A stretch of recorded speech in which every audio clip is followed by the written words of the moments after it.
see that because he wasn't listening when we needed the ball. Yeah, exactly. And he's showing her how to kick. Yeah, sorry about that. I had to stop at Wawa. How was John Goldway?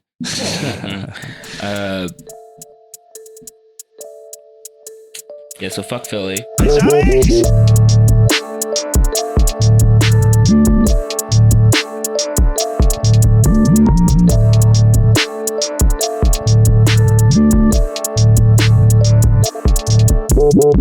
Episode 210, A View from 202. After a hard-fought draw and another expedition to the larger Delaware River estuary, the southern borders of Greater New Jersey, come back with a point, and GeoGuessr, I guess, has advanced in its cup run. I wasn't able to make it, so I'm going full Terry right now, John Terry, wearing my kit, even though I didn't play the game. So on the whole, it's been a pretty successful haul for the New York Red Bulls and ASC GeoGuessr, the two good red teams in the world. We're previewing Chicago, meanwhile, on Wednesday, and are we playing somebody on the weekend as well? We are playing Internacional Club de Football Miami. Oh, is that there? Yeah. Chicago and Miami this week. That's a fun one. But how are we feeling after this this latest point down in Chester, Pennsylvania? It was a wild one, wasn't it? I feel kind of tired still, to be honest. Did we talk about DC? No. Did we? No. I can't remember. No, we didn't. We recorded before that. See, that game was so easy and so simple, so easy that it's like I freaking forgot about it. Yeah, okay. It was really a tour of all the fucked minor cities along smaller rivers in the East Coast. So we can talk about DC too. I mean, really just even worse than Hartford. Properly binned them. Yeah, wow. Does not reflect well on them that Hartford put up a better game. I guess Hartford did say that they tried, whereas the new DC manager, the first name I thought of, obviously it's not him, but the first name, when I was just thinking of a generic regen name, Chad Pennington. Chad Pennington, the new, but not that Chad Pennington, a different Chad Pennington. Chad Ashton. Is that really it? Yeah. Fuck, I was close. I didn't realize. Yeah. I thought I was just calling everyone Chad. Chad fucking Pashton. Ashton. Yep. Pat Ashton, yeah. Pat Ashton. Yeah. Pat Chadson. Oh, yeah. Mm-hmm. Right. Yes. Ashley Chadson. Yeah. Him too. I mean, DC's had so many heavy hitters coming through their back room. That's true. The boot room, as they call it. Are they one of those teams? They're the boot. They've had a boot room that I'm sure they transported from RFK to Audi Field that burned in a fire during the construction of Audi Field, of course. But right. They remade a replica, and then it sank into the swamp. That's where all of the knowledge is stored. That's where American soccer emanates from. Yeah, the 4 MLS Cups they won back in the 90s, all because of that boot room. But yeah, he claimed to basically be like, yeah, we're not really trying. We just played a second team squad, which I guess is true. But the thing is that that's not that much different from DC's normal squad. I mean, DC's normal squad is almost as young as us, and that's part of the reason why Losada apparently got binned, is because he was pissed that he wanted more toys, and they were just playing academy kids. So it's just like, I don't know. That's feels like a healthy club that's trying to play kids would be able to shift down a string and still kind of replicate the same kind of style we managed to do it. I mean, sometimes pretty ugly, but we don't get blown out like that. I mean, Philly also did a version of it, and they've been half decent, right? But I mean, fuck, even Dallas is back on the up again. They were in the gutter last 2 years, but now they're kind of crawling back out again. Fuck, even Houston is doing okay now, but DC, ooh. I mean, that's funny too, because when Losada took over, one of the things I was a little bit more impressed with was that he had no hesitation to bench all the old, MLS B team, all MLS second team. He guys. apparently hated Paul Areola, which yeah. He never actually existed. But yeah, I mean, also similarly maybe to Hartford in a superficial way, is that they're like, oh yeah, our strategy was to not really go for it in the cup because we're conserving energy for the league. Where it's like, why was that your strategy? Why, like, I don't know, why not have a fucking cup run? There's 34 league matches. You guys are already in the hole. It's nobody's gonna remember if y'all finished like 7th instead of 12th. You're not getting relegated. Also, like, oh gee, good. Yeah, I don't know. I mean, I guess if they kept realistically, they're only gonna have 1 or 2 more games in the cup anyway, right? Like, no one's going to remember if they played a slightly more tired week in fucking June of this year when looking at the standings. They're not going to get relegated. Really, really a bizarre decision from his part. I think I recognized one player in their 11, though, on the day. It was Durkin, who's back from Scotland. Belgium. Did he not go to Scotland? He went to Belgium. It was Mueller who went to Scotland. Oh, I thought Durkin went to Scotland too. There's all these Chris's, man. All these dramatic Chris's. All these little. I thought you said dramatic Chris's because they're being dramatic. I have to go to Europe now. But and then Hamid. Did he even arrive in Denmark? That was fucking weird. I freaking forgot about that. He went to Midget Land for like 6 months and then came back. And then there was like no big deal. After DC had like broken salary cap rules to sign like David Ousted, like that shit that was going on. Oh yeah. And all for the sake of Bill Hamid going to Denmark for like 10 minutes. That was that Vancouver guy, right? Yep. That had like that one good season. Right. Yeah. Yep. Damn. His career, he really kind of fucked his career in that 6 month span. Because then I feel like also that was the period where Zach Steffen became the new MLS golden boy, it boy, and Hamid's never been back. He got hurt the week before our cup tie, so even if we I don't even know if he's first choice or not, but we weren't going to see him either way. So when do we think Chris Armis's name's going to be thrown into the ring for the DC permanent head coach gig? Well, how many more is he still showing up to Man United these last couple weeks? Oh yeah, he's still.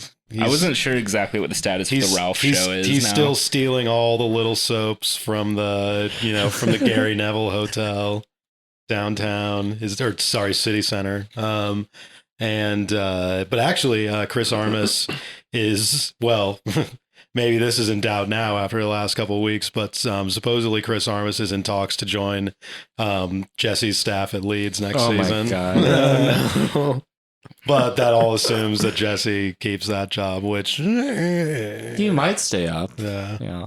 The man, but I feel like Chris Armis would be a good fit for DC. They need a little Ben Olsen energy. I feel like. Yeah, he's their speed. The word "good" is carrying a lot of weight there. What is good? From our perspective, I don't know. It makes synergistic sense. Yeah. Yeah, in a certain way, yes, he would be good for them. Honestly, he might even fit in at Leeds a little bit, just sort of being... Oh, going back to being Jesse's, just like, Or I just meant being sort of a generic... Bulldog. Being a generic sort of hardo guy, might play well in that part of northern England. Yeah. Would he dig into being like the AirPods guy, do you think? I don't know if he would do that with Jesse the same way he That's did with Ralph. Ralph. That's a good quirk, though. I mean, I wonder what is Ralph asking him to listen to? Yeah. I wonder if he's ever asked, like, can I have something a little more discreet than these fucking AirPods? Can I have like a black earpiece like behind my ear or some shit? It's not even like a translation. He's just doing Duolingo exercises like on the sideline. I mean, like in fucking like RBNY right now, like Eibler has like an iPad on like a pedestal now, right? That they have on the bench with them, and he's like talking to people. But I think he has like a little mic like in his shirt or something. He doesn't have fucking earpods like we're AirPods. Yeah, I feel like this has been a thing in sports for a while. That like just having a little bit more of a professional looking like earpiece. Yeah. What if it just falls out one day and it's lo-fi hip hop beats to chill relax? What if he just has weird shaped ears? You know, have you ever And the only thing that fits are AirPods. AirPods. All right. Well, God. Well, I don't. Who knows who DC is going to hire? Does it even matter? They were hopeless. I mean, yeah, the story that came out about Losada, not to turn this into a DC podcast, but the story about Losada was that he basically cold called them when he just literally like read on the internet that DC had spent like 3 months trying to find a coach and were interviewing Chris fucking Armas. And God damn it. Yeah. He's proving all of the boomer parents right that you can just go ask for a job and they'll give you one. Yeah, damn it. Why don't you just, you like soccer? Why don't you just go down to the Red Bulls and ask if you can coach them? Why don't you just go move into Bobby Robson's flat and or next door to it? You play that football manager game. Why don't you just show them your save and I'm sure they'd give you a job. Fuck you, Losada, for setting us all back. He's a fellow millennial, I'm pretty sure, right? Yeah, pretty much. All right. Well, I think it says a lot about DC in general that they just put up no fight. We barely even remembered that we played them. It feels like a formality. It really does have the tone of playing a lower league side.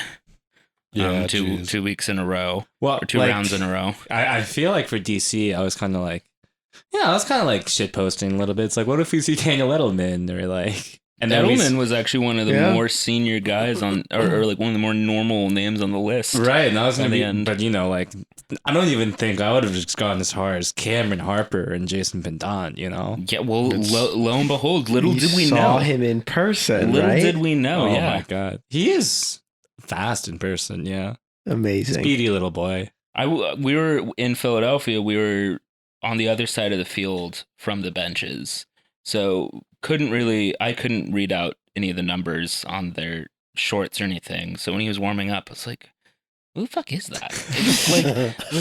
Is that CCJ? I was like, oh, it looks like it could be like a 20-something, 23. And then I announced it. I was like, oh my God, no fucking way. This is better than Yuba. Yeah. You weren't even there for the Harper sub because you were going to the bathroom then. Yeah, but I remember like I called back. It's like, yeah, they took off Klamala for Cameron Harper, and you were just like, wait, I didn't even see what. Yeah, that was a wild one. But okay, yeah, I mean, we beat DC what, 4-0? 3-0. 3-0?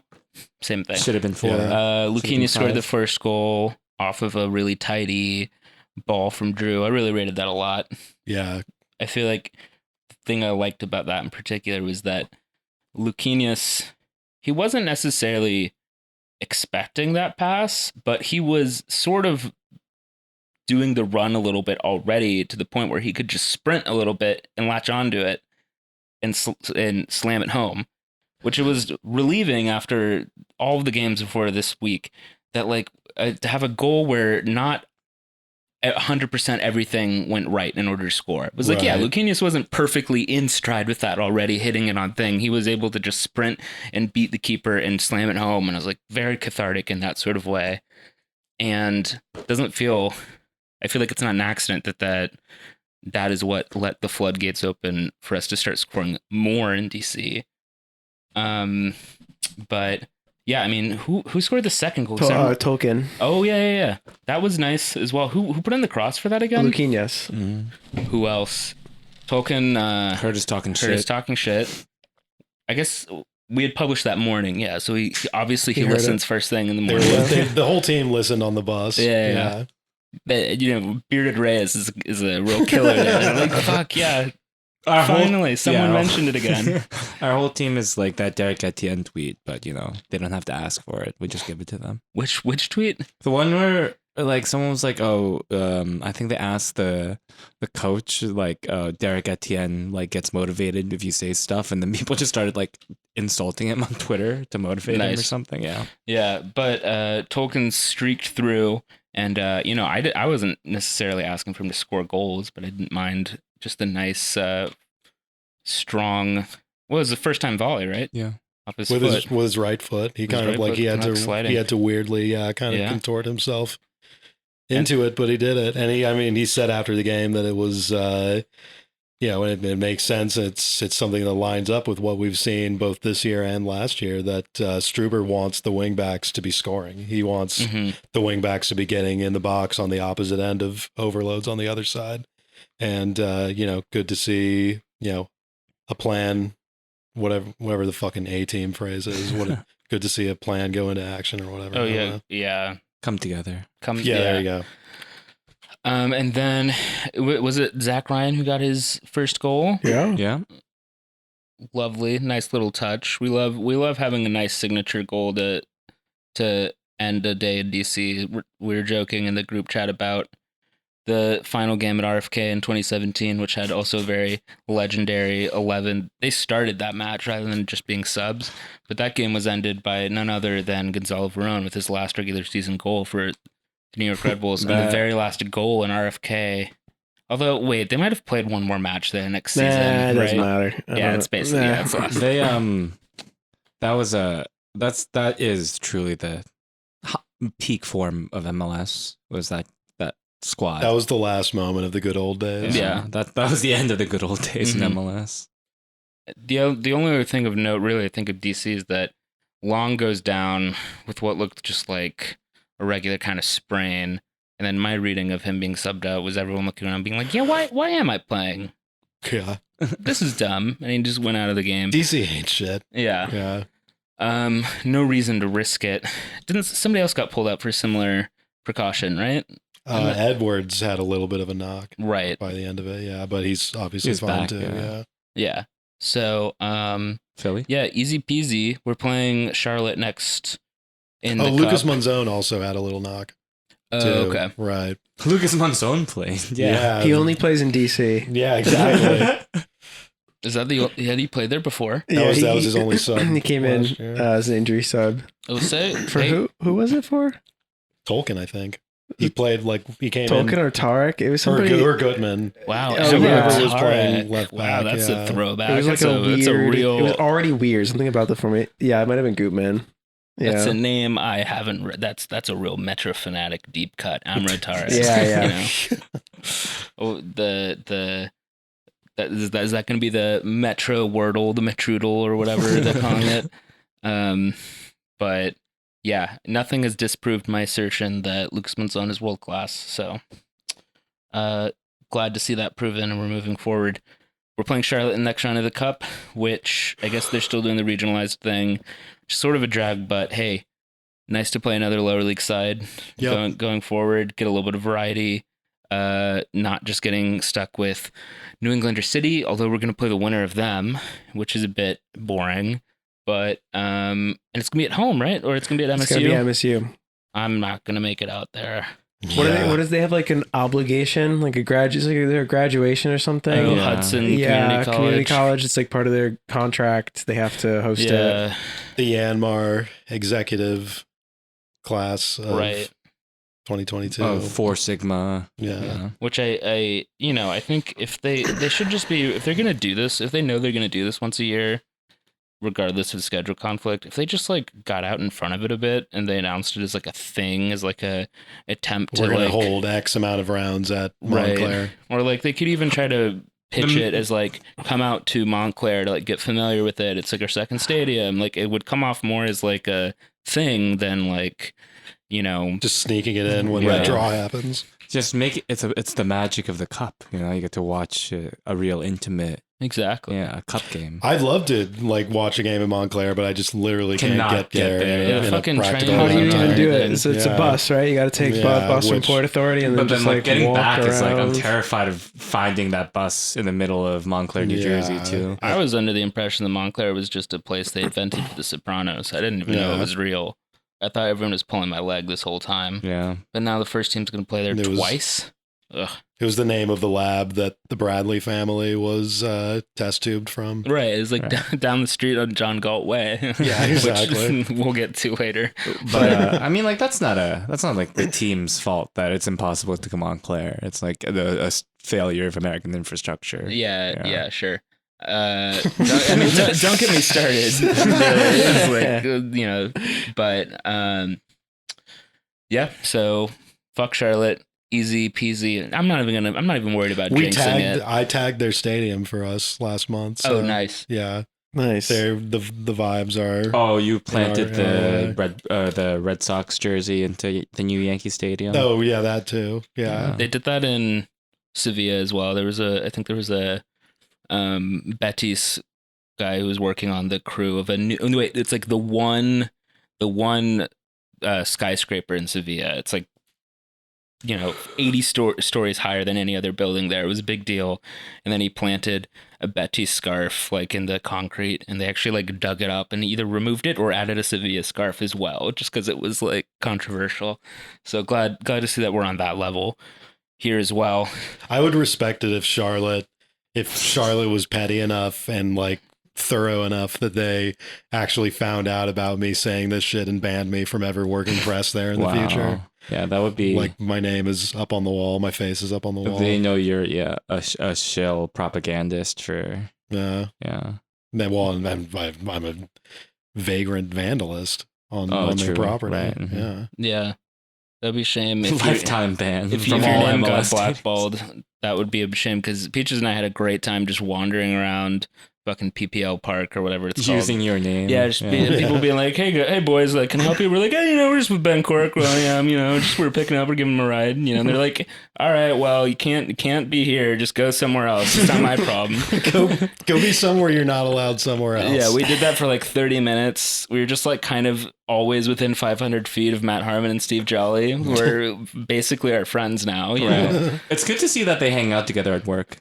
Yeah. They were doing the same fucking thing we were. I don't know why they were going back and forth between so many places, just walking around with a backpack, chilling. But yeah, we had a great time just slinging your name all around the stadium, being like, yeah, no big deal. We neither of us were wearing red, so we did a little bit of incognito and at the Sons of Ben little high school rally party that they had with before. The effigy.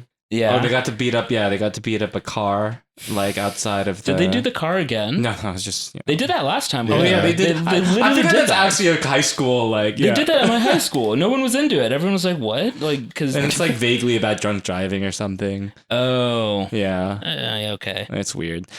It is very but like it's the same energy as like what they did. Field party energy. Yeah. Yeah. Field day at like yeah. Yeah, it's like Dazed and Confused, but like a bunch of like 35-year-old guys who own airsoft rifles and ATVs.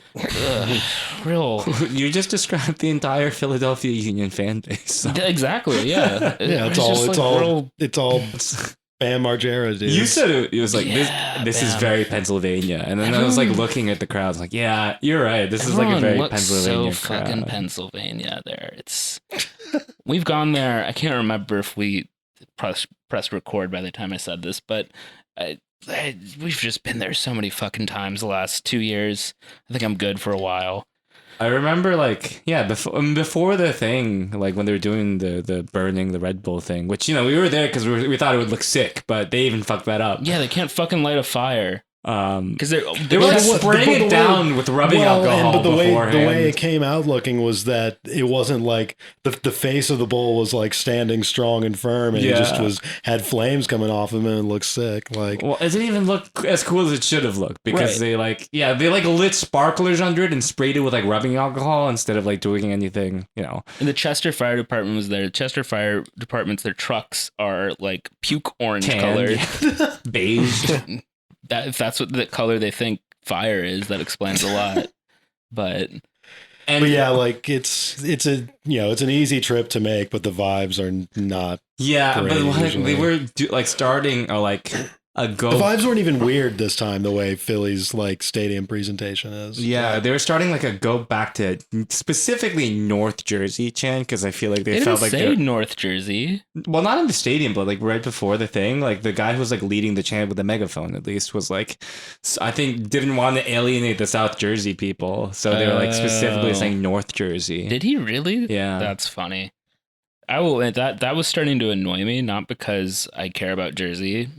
I'm not from Jersey, but just because they're from fucking Pennsylvania, which is much They're worse. from the freakish, most bizarre place in the fucking country, and this is absolutely just terrible vibes. I don't know, but there's a degree of morbid curiosity though, because it's not like being at a City game, you know, where you actually kind of hate and wish they would all disappear forever. This is just sort of like your weird zoology. Yeah, this is like your weird long lost cousin that you didn't know existed until you're an adult, and then you visit their home and you're like, God, all right. And they're like weirdly obsessed with you. It's clear that their parents have been telling stories about their cousins to them their whole life, and you've known nothing about them. It's that kind of vibe. And it's very clearly that just the highlight of their year. So it felt very good to get a point off of them and tell them to fuck off and then get out of there. I think that's a good point too in like terms of the atmosphere, or like, you know, it's not like, I don't know, I wouldn't like anyone who would insist that it's like they're trying to push the rivalry. It's like, oh yeah, they are trying a little hard, and it's like a little. They try hard at everything. Yeah, it's a little brother kind of. And we've said this a lot, but it's like they like make a little clip every time. Like they make a little video. I figured out there was that clip they played. It looks like it might just be their pre-match video they play for every single match, where it's some British guy talking, looking into like a weird in between space. But then he does then look at the camera, so it fucks up the whole eyeline thing. It's very weird talking about how good Philadelphia is. And I was at the laundromat today and saw him commentating afterwards the Arsenal match, and it's Danny Higginbotham. Yeah, I was gonna say, who I guess is their guy. But I was sitting there being like, "Who the fuck is this? Why do I care about this?" And I guess he's their color analyst. I was behind Sebastian Letou in the media buffet line, and everybody was trying to get their 5 seconds with him. He was the big man on campus. Did he expect you to recognize him? He didn't really acknowledge me or gesture to me at all. But he was, you know, he has a very like, you know, like Inspector Clouseau, like funny comic French accent. Excuse me for pocket watching, but what was his plate like? You know, like his buffet plate. I mean, I'm not to denigrate it because it was nice, but it wasn't a lot of variety to Philly's buffet. It was basically just like a salad and like ziti and meatballs and shit. Do you get cheese whiz with it, or do you get provolone? No, they had only the fancy stuff. There was no Geno's like chipotle sauce or whatever. Yeah, you didn't get whiz with. One thing I noticed this time that I don't think was there last time is that they have a new stand called Chanks, right? Chanks, it's pizza cones. Yeah, it's like one of their sponsors now. It's like a pizza cone that has pizza stuff in like a wrapped thing. There's also like ice cream version. I honestly kind of rate their concessions. They have a lot of like the little mom and pop stands and stuff. Like, yeah, it's not so bad. Chanks was very funny though. Yeah, I got some Old Bay fries. Captain Jenks. Should be, and they just gave me cheese sauce. Their like fan or whatever of the match was Dr. E. Anders Kolb. That fucking guy, Dr. fucking E. Anders Kolb. He was there. He was fucking there in his little Philly kit, and he was doing doctor things. So good for him. But the golden Subaru was there. Yeah, which we've discovered. We looked into their little golden Subaru that they have, and it looks like it's someone's actual car that they drive around. I didn't see a big structural Bailey this time. Did you? I think they might have brought, like, the weather was bad enough where they might have just like put their dogs back into the cages and put them away or something. But they didn't even have like the big blow up dog though. The big maybe wasn't that like a Purina or something sponsorship? Oh, maybe I think it's a Subaru like initiative. But for dogs. But the you know, the golden Subaru is a false idol. I don't know if they know that. That's worshiping, true. Yeah, you know. The true idol is the Red Bull. Mm-hmm. Obviously, they basically did the Wicker Man bit. Live. I was like, thank you, but they fucked it up. You know, they didn't. They just needed to put someone inside it and burn them alive. But it was a lovely haunted, dewy day on the river as well. So it was just kind of nice in that respect. The drive down was very foggy and stormy. The dock looked very foggy as well. I have a lot of moody black and white shots I took. Such a bizarre place. How was the food situation after the game? Oh boy, it was okay. On a it is in some ways the least fucked yet. But there's a new 202 fucked space that we've added. The Philly trip is undefeated and just really adding new fucked places. Is that we're driving back and we We only were getting off because somebody had to piss kind of bad. Yeah. Well, it was like we just mentioned, oh yeah, I'm down to get a bite to eat still. And then I was like, actually, I kind of have to go to the restroom. So we just really abruptly got off at like the first Wawa sign that we saw. And it was, almost like it was an act of God. I didn't even actually have to piss, you guys. I had to drop one, so it was like, okay, I can't play around with this. It was not a fun scenario. But then we get off in fucking, I don't know, Florence, New Jersey, like literally the first exit into New Jersey off near that Trenton area. And we do the big old loop-de-loop and get around, and we have to do a U-turn on a street, a little tiny industrial street between two giant corporate industrial parks. The street is called John Galt Way. The guy from the Fountainhead. After I looked at it, and like one of them played, like one of the businesses on the side was like, CX43, industrial plant, something extremely ominous and vague. And then I went back and looked at it on Google Maps later, and one of the buildings is listed as just Megatron. So we go to Wawa, where, as Cork pointed out, there was one guy who was just doing scratch offs there for like 45 minutes. Sure. We just eat in the empty Tesla chargers because there's like 80 Tesla charger spots at this Not Wawa. a single one was used at any point. The gas station attendant wasn't even there then, and I forgot that despite being on John Galt Way, we were in like Nanny State, New Jersey, where I was worried that we wouldn't even be able to do. You can't even do your gas if no guy's there. Brit was trying to like, if no one's here, we could just like, and that was very adamant you pulled in and you're like, oh no, I don't know if we can gas. I was like, if you need me to do it, I know how to do it. I can show you how to do it. It's foreboding, Brit. You're not allowed to do it. Even if no one's there. Especially if no one's there. See, this is when I got the appeal of the John Galt Way. This moment, it was all a psyop. It's because you've never had to fill up on a cold, snowy day, Brit. You don't understand. There's an inverse of this where there's some like libertarian Philly Union podcast that drives to Harrison for every game, and they get lost in some weird stretch of like Essex County where there's a street called like Antonio Gramsci Way or something. Like, yeah, and they're just ranting about all of the communists in New Jersey. Well, so it is. But yeah, John Galt Way delivered, had a delicious burger. Americans love to eat burgers. I'm one of them. Yeah, Wawa burgers are pretty solid there. Hit the spot. Nice.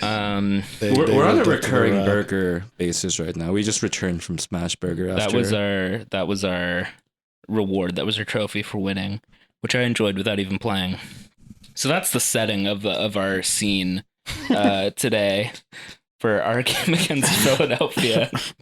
Very exasperated vibes. It really took a lot out of me actually when I got home. I was like, fuck, that was a lot. Yeah, I mean, it was in fluid with kind of the game itself, I suppose. It was also funny because there was a whole bus that went down of the supporter section, but like weirdly enough, really the only people we knew were like Steve and Larissa, who got off, who were part of the away thing. We didn't really know anyone else there, so we just sat like, I guess Jav a section was around, over. Yeah. Oh yeah, I don't know if he was in the supporters section. Yeah, but we just sat one section over. We just kind of chilled, but also talked shit when the or time also came. Like, because we were plain clothed, we were able to escape the hold process. I did enjoy the casual look. We were This was sort of our informal, I guess, torcida. I was wearing CP company, so I was like... Although we weren't really with them, so... No. I guess we were repping for their back. We did a bad job of hooliganism. We just kind of obeyed the rules a bit, but we bent them, just walking around. Yeah, we had the spirit of breaking them. That's true. That's so true. But, yeah, I enjoyed the match from that perspective as well. Sort of rowdy. It felt, and also for some reason there's signal when you're down in the concourse with a billion people, but once you're upstairs there's no fucking signal there. So I had no choice but to really just go with the flow watching the game. And the angles there are not as good at RBA, so sometimes it is actually quite difficult. But it was a good first half. Doing a lot of neck reaching that game for sure. Yeah, and then somebody actually fucking came and sat next to us, and they're assigned ass seats. And people were like, yelling at me kind of like because they're Philly fans to sit down, and I was getting excited for plays, but Oh, they were. I was wondering if that was going to happen. Yeah, but it's because it's the Germanic soul of all the people down in Philadelphia and Scandinavia. They crave rules. I mentioned this before, but they really do cheer for everything. But then also they get quiet as fuck so fast. Yeah. They had a clearance first because I think we were the better team first half. I think we were the better team the whole game. Yeah, there was I was watching a period, the highlights again, and it jogged my memory. There was a 10-minute period where we were pretty ugly. Surviving. Yeah, but in a way, yeah, exactly. But like a big team kind of way. Right. And also they deserved their goal. It was a pretty massive fuck up on our part. So we weren't the better team when that happened. But we were the better team the first half, I would say, comfortably. And we were, I think, we were missing a final pass, but we seemed to be advancing a plan. Like when we were pushing the ball forward into their final third, it was as a result of executing what we intentionally wanted to do, getting the ball to either Drew or Lucanius and having them kind of pivot around or maneuver out of trouble there, push forward, and then find the wide players to then push towards Philadelphia's goal. Whereas when Philly was getting the ball, from my perspective, it always felt like they were latching onto a second ball every once in a while and immediately were running to the sideline just to escape pressure. And they did get down to the end line a couple times the first half and, whipped in a couple crosses, but I think it was much more reactive than the way we were playing in the first half. So they didn't really build numbers. Right. Yeah. And then there wasn't really... None of their midfielders are really controlling the ball.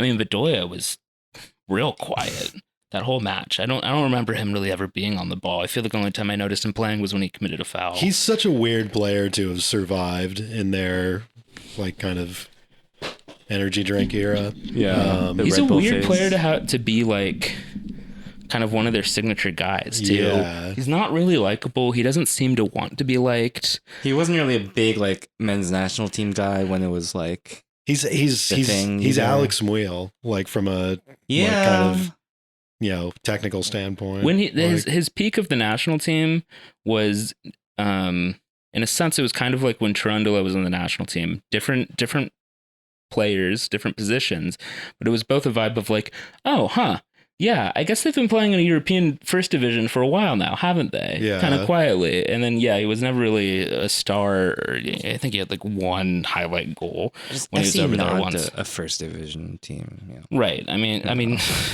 yes, first division in the, I don't know, how do you say, Les Farmers, Ligue Fameux area or something. I don't know. Now that we're kind of off on this tangent, I do kind of think, because this was something that sort of came to me during the game, and it sucked that the Neelis had kind of a chaotic second half, because it kind of struck me because Bedoya is kind of the pre-version of this, because Bedoya is 32, 33 now. 35.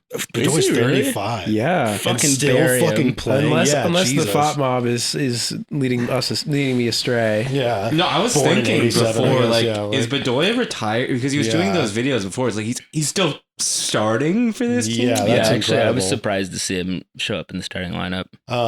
But yeah, so then even more so, Bedoya is kind of the pre-version of this, but I was just thinking, it kind of struck me watching both Neelis brothers in this game, how they are examples of how just the most kind of run-of-the-mill replacement level American player that you find coming out of just a random suburb somewhere is so much better and more fluent in the game now than they were 10-15 years ago. Sean Neelis, especially. Sean Neelis didn't even play club ball. He just went straight from playing high school to Hofstra. And just those types of just random, just soccer jock guys that are around, who some of them happen to make it to the pro levels, are on such a higher level tactically and technically than they were in the Alejandro Bedoya age, where you were kind of just saying, Brit, just a guy kind of lucking into a weird European gig for a few years was enough to get you onto the national team. Like, yeah, I almost hesitate with the Cherundolo comparison because Cherundolo was quality. Good. Yeah. Like Dylan Nealis now, even though fucking the goddamn discourse online has staked him out as, you know, a witch to burn or whatever right now. But I watched Dylan Nealis and I think just like that kind of, you know, 23, 24-year-old, you know, rando American player is so much better than, you know, Alejandro Bedoya was 10, 15 years ago. So I will fess up that I was unimpressed with Dylan Nealis to start the season for sure. But I think getting him those minutes in the Open Cup games was nice. And I think the DC game is actually a good one for him as well, where I think it was an opportunity that he took to be a little bit more bold. I mean, he's the mirror image to what we were talking about with Tolkien then, on the right to Tolkien's left, where he had a couple good moments where he just made more decisive moves, I think, going in on a tackle, kind of pushing forward. You know, I think the cross was often not there, but that's fine. I think the more important thing was just like the decision making. And if the cross was there, he'd be like a $4 million player or something. I mean, yeah, it's like if Tom Barlow could do everything he knew he needs to do, be fucking, I don't know, Holland wouldn't be getting any minutes, you know? Yeah, that was a very Tom Barlow game. I felt like he did like pretty much everything he needed to do. I know, it was like, but it was just like God, he just didn't have like he's like, just never right shown there. that he has like it. Like you can really see it in person. You're like, oh, he's right there, he's got it, but he just doesn't. Just have a little bit, just a little bit more, and it's you would like have we just it. need to transplant someone else's.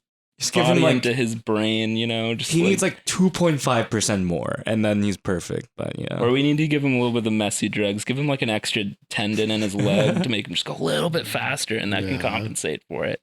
That's a digression anyway. But I do think Dylan Nealis got a little more bold the last couple weeks in a way that I like, if nothing else, because it just shows like a direction to how we want to push our players.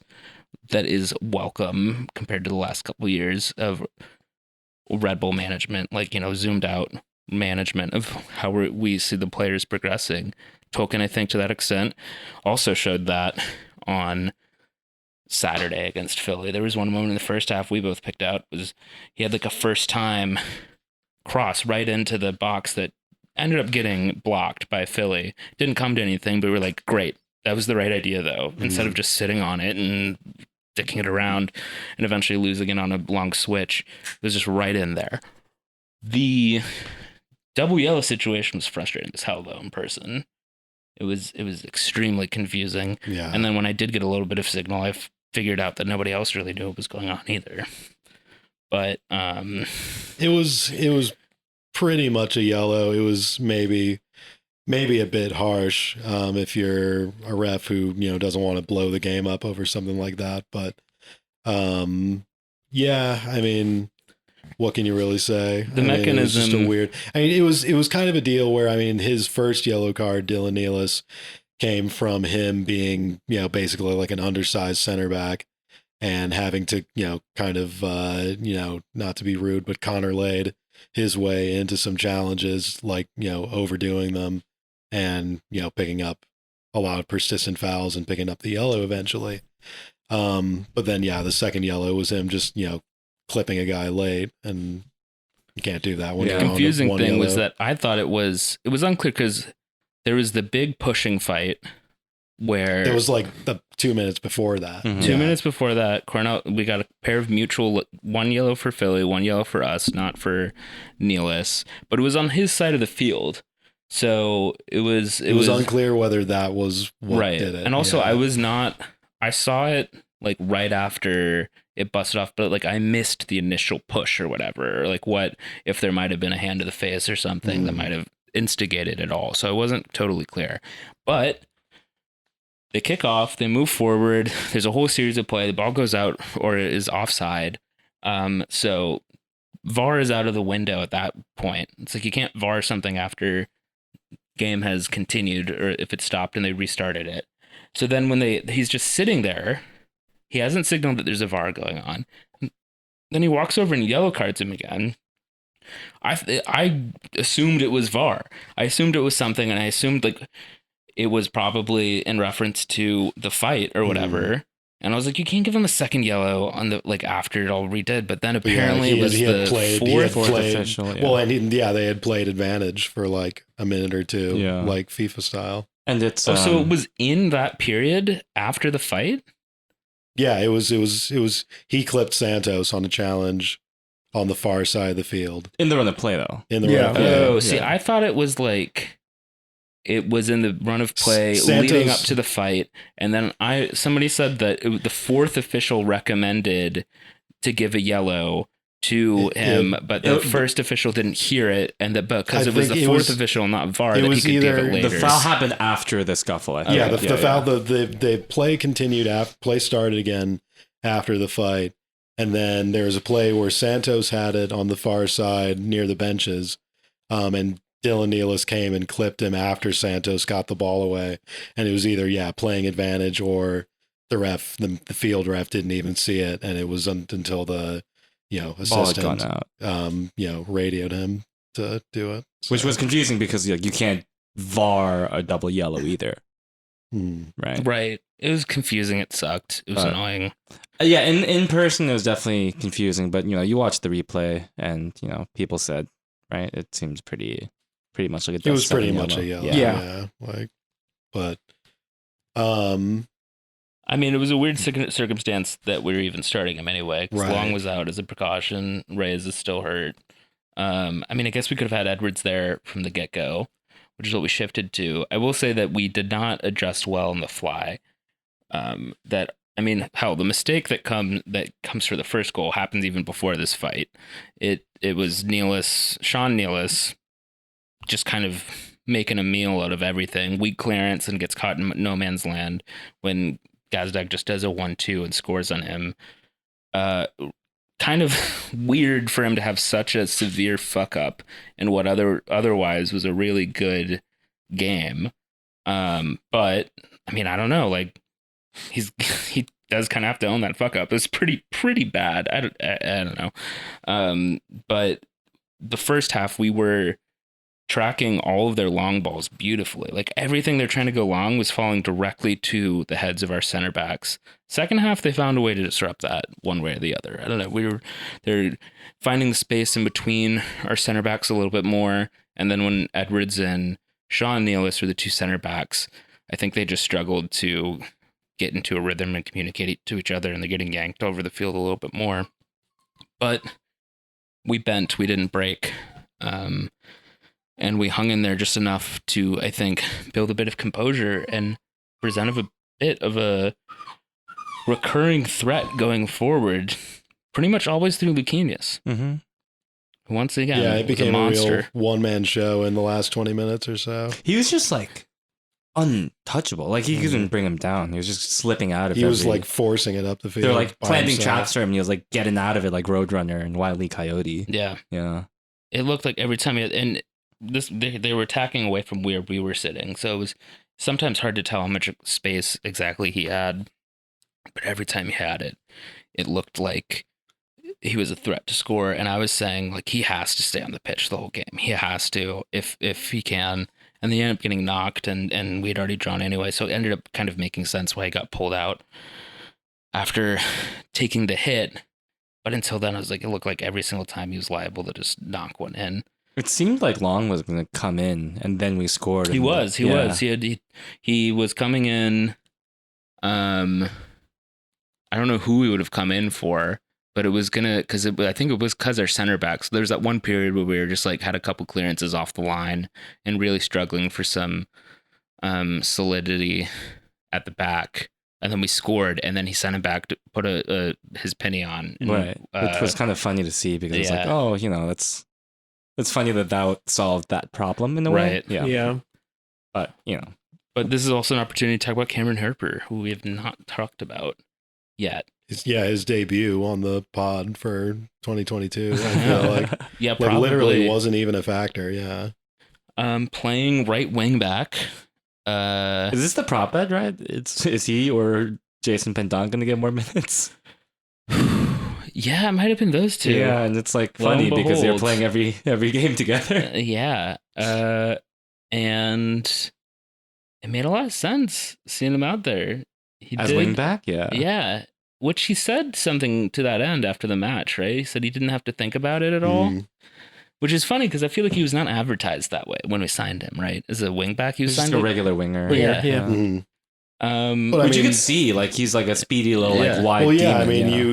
you do. I mean, you do get different types of space playing from a wingback role than you do as one of kind of the front running wingers. And yeah, in the latter role, you do have to kind of, pick your spots a little bit more and decide what kind of runs you're going to make and stuff like that. Whereas right wingback, you're just always, on the side of everything and always behind everything and just, running into whatever space opens up in front of you and, not much else to do besides just, cut it in. And, he said to that effect that, that aspect of playing there was improving his game, but also just kind of in a more team sense. I think the way, obviously Morgan has played there this year and that raised some eyebrows at first, but as time has gone on, it makes more and more sense because the way wingbacks play, they're almost not even really wingbacks in Struber's system. I think, it's been called like a 5-man back line. I feel like more than a 3-man back line when he goes to that arrangement, but I think it truly is kind of a 3-5-2 or a 3-6-1, whatever formation where the wide players, the wingbacks, so to speak, really are playing more like midfielders and are, not really tasked with, having to, stop anybody too much in the wide areas because, let's face it, in MLS, there's not a lot of quality wide players, out there to really worry about too much. So I think you can get away with kind of making that position into an offensive gambit with a guy like Morgan or a guy like Harper. And, we're starting to see the results. I mean, Struber's talked throughout the year and even going back to last year about how, his goal, to the extent that he has a plan and an attack, it's to create overloads out wide. And, Luquinhas kind of switching out from a central position is playing a big role in causing those. And then having guys like Morgan and Harper as, a wing back is helping, sort of take advantage of those moments as well. So, yeah, I mean, as usual, with what we've seen since Struber has come on, it's not always working, but there is definitely a plan being adhered to, which, is something that you can, keep having faith in as long as the team keeps getting results at a sort of base level. And, you said that this might not be like what Harper was advertised at, but I think the skill set of like what Harper was advertised at, being kind of a traditional winger, and being played as wingback, kind of makes his job to create space in the wide areas instead of, maybe like further up. All of our players obviously playing a little bit more inverted, right? Or like trying to create or making those runs centrally. Well, it does seem like just the right amount of defensive responsibility for him as well. It seemed like he was comfortable dealing with the amount he had to, especially when Pendon came in and there were 3 at the back. And he was really that pure right back role with 3 center backs behind him. It's just funny. The Struber era has been so funny in the respect that, I mean, some guys have made steady week to week progress. Like Andres Reyes, he had a weird injury layoff, but once he got in, and then Sean Nealis himself too, those are 2 guys that like, gradually you're like, all right, these guys are playing pretty well. But then you have other cases where it's just like fits and starts, random things like Drew and Frankie both get sent to the nether realm for an indiscriminate amount of time and then come back and look like world beaters in a slightly different position that you weren't even sure if Struber was going to play Frankie further back. I mean, it would make sense, but previously he's playing further up. You have Cameron Harper get subbed out of a game that he was subbed into and seemingly becoming persona non grata, and then he pops up at a position that in hindsight you're like, yeah, that makes a lot of sense and probably was a plan for a while, but it seems like him just playing well once against DC made Struber be like, yeah, all right, fuck it, let's do it. And I guess Morgan was out too. Yeah. But it's funny in that sense that oftentimes these things you can reverse engineer how it was always there or look back on it, but it ends up coming up at really weird intervals and somewhat unpredictably, even though it should have been more predictable in hindsight. I think this is the spreadsheet coaching that, like it all culminates in non-organic movements because it was all designed on spreadsheets. This is like when, they have to, when they decode the war encryptions, they have to allow a certain amount to go through and to not let them know that they've, caught figured on. the code. Yeah. This is like that version of that. The Germans are really traumatized by that experience and trying to reproduce it. Do you think it's possible that we could see Harper and Morgan at the same time on the same side of the pitch? I think it's opened up the option to play Morgan as an attacking player more if that's what the load demands, or because I think even with any of our like wing backs, to play that role is obviously very physically demanding, and to play week in and week out would be a lot for anybody. So having the option at least is really good, but also I think it lets us kind of manage those options of like, hey, like maybe Morgan just needs more minutes to play as kind of a creator in that attacking like 10 role or something else. But it's cool that it's a good thing that we have this now in our arsenal. Chicago's a good game to even see more Harper time because Nealis will be out anyway, right? With his rest. Exactly. So this is great. I mean, a very opportune timing for him, right? As we look to Chicago. Also, it's like, Klimala only played 45 minutes apparently because he missed enough training midweek from having COVID that he's not fit. So if Morgan, Struber said today that Klimala has been tired ever since getting COVID. So he has long COVID. Yeah, that makes sense. So Morgan might get a similar treatment where maybe he only gets 45 minutes on Wednesday or something. Right. So that could be another opportunity. Well, just as a last Cameron Harper point to add to the legend, he only referred to Struber as the gaffer throughout this press conference. So that's what we're dealing with. If he played for City, I would relentlessly clown on him for that. I have to admit, Yeah, but he's our he boy, doesn't. Yeah. So fuck Philly. Mm-hmm. Their fans get real quiet when anything bad happens. When they lose a throw, they get quiet. Although when they win a throw, they go fucking wild, as though they scored a goal itself. Well, any other thoughts before we talk about Chicago and Miami looking forward? Let's we got I'm one sick thought. of talking about Philly. Yeah, fuck those guys. Yeah. We had one thought about Harper for Chicago.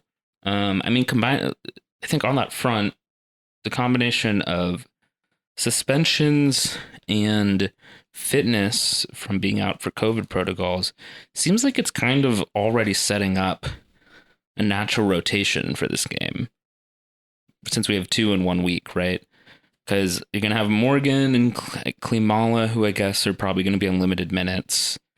And then you have Nealis suspended, so we might see more of Harper. Long, I guess, is going to be back, but Fletcher is still out. Yeah, what? So he has a hip thing? Muscle tightness. I think Struber said thigh last week, but either way, he got an injection today, but that still means he won't. It's not like Football Manager. He still will not be available until he thinks Open Cup game in Charlotte next week. Well, we could afford to drop points. It's a home game, right? Yeah. Well, there have been so many weeks of having lackluster results, and yet we still stayed second or whatever. But this week we had a pretty good result that felt like a win, and we dropped to 5th all of a sudden. It shows that the East is really close, I guess. Yeah, or else that we had a weirdly decent lead somehow. But look, Chicago, I don't know. I'm not scared of them. I think we should be able to do them at home. It seems like just as good of an opponent to beat as anyone. I got an ad. There's a 4-pack for this game. You can get 4 tickets, 4 hot four dogs? hot dogs, and 4 drinks. Wow, 4 hot dog. Yeah, 4 Wow. fountain sodas. Wow. All in one pack. Can you get that at Wawa? Probably for much cheaper, yeah. Wow. But also looking at it, I feel like a lot of the teams that we've played at home are low-key high on the table now. So maybe we went through a tougher part of our schedule than we realized. Obviously still not ideal, but now is the time, I think, to really shut the door. We just energize the East. Everyone who gets a home win. Yeah, a result really, against us. We should get past Chicago. I feel like they were only beating us for sort of freakish reasons in the first place in Chicago, and without a rain delay, although I guess arguably that favored us, I don't know. Without weird hijinks, I don't think we'll have any problem. They didn't really do anything to earn their goal in Chicago, that sort of handball incident. So I feel pretty good. Will we get to sort see Shaqiri in person? Yeah, I guess so. Wow. Add it to the list of former, I don't know, World Cup players. And then Miami. Is that on Saturday or Sunday? I don't know. Doesn't really matter, I guess. Every soccer game happens on a Saturday. That's or true. Wednesday. That's true. And I guess they're not as bad as they have been, but they still fucking suck. Yeah, no, we gotta get that. Still another 4-0 on the road. We gotta tax that. Is in the cards for sure. I was saying on we were talking kind of about Miami during the away trip, but like City and Miami should just like be their own rivals against each other. Yeah. I feel like they could just keep contain their like cursed energy in the multiverse. Only there though, Yeah. which is to say nowhere. Right. Yeah. They're the only two who are allowed to like care about each other. Right. I would like to say that I'd like to see just a commitment to some sort of striker up top for 90 minutes, because it is sort of weird that Klimala or someone or Fletcher or Barlow are just never really trusted to do 90 minutes. I would like to just see it do 90 minutes a couple games in a row, even just as a more stable look at how it could come out. But with Klimala apparently having long COVID, I guess it's out of the equation probably for the next couple matches, which is frustrating. Our striker core is kind of weird right now, having an option of mostly Barlow and Ryan, I guess, and a half-fit Klimala. That's a weird striker core, I have to say. I don't know. Definitely, I don't think it's going to get in the way of us winning. But I will look forward to Klimala and then potentially Fletcher being fit in a couple weeks. I think that'll be very welcome. I mean, lack of goals from our strikers has not prevented us from getting results. True. So I mean, I'm not too worried. But time for Luquinhas to feast, I guess. Yeah. Although I feel like Luquinhas was the like one guy who. No, I was thinking of a different game. That was a home game. I was going to say that Chicago kind of impeded Luquinhas, but that was not the game I'm thinking of. It does seem like central to stopping us is stopping Luquinhas, though. So it's true. We've got like we've got one like of Portland? those guys. Yeah, that's what I'm thinking. We've got one of those types of guys again. All right, I see 6 points. Why not? Let's get 6. Yep. You Why see not? 6 points? Sure. 6 points. We're still eligible for 4 trophies this year. True. So I'd take 4, preferably. I mean, it would hurt to sort of draw on Miami because they're so trash, but it would hurt also to I would rather not win at home. Like, come on, let's just fucking rip the Band-Aid off. After the couple away wins that we've done, it feels like the team has run the gauntlet of like mental challenges. So let's just get this last one and get it over with. But all right, hopefully we'll be talking to you with 6 points next week. It's Alex!